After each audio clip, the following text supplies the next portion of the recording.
Thank you, Madam Speaker. To explain my vote briefly on this particular motion, there's a phrase that any of you who had the unfortunate experience of going to law school in the room will know. It's called capricious and arbitrary. Never in my life, never in my 6 years sitting in this chamber, have I felt that what we have done is capricious and arbitrary. That's how they strike laws down in courts, not in this room, in real courtrooms. That's how they strike them down. They say that someone did this just because they could. Just because they could. And that's what we're doing here today. That is what we're doing here today. The good gentleman from Anne Arundel County has asked to have an opportunity under our existing rules. If we're not going to follow the rules, then what are we here for?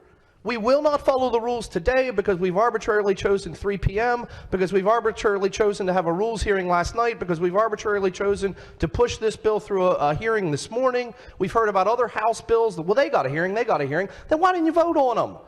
If it was such a great idea, the chairman's bill and other bills, then why didn't you vote on them? Why'd you wait till last night at 11 o'clock to decide you were going to have a public hearing on this bill today and bring this bill here today and not even allow the good gentleman the benefit that he should be afforded under the rules to make his motion, to make his amendment? If we're not following the rules, we've got a crisis going on outside of our windows here, and we're just making things up here. We are making things up. All 140 of us sit around and ask, would they make it up for you? If you woke up last night and said, I want to get a bill, I want to move it through the other chamber, I want to get a rules hearing and a committee hearing and a vote and no amendments, today, on pandemic sine die, today, would they do it for any of you?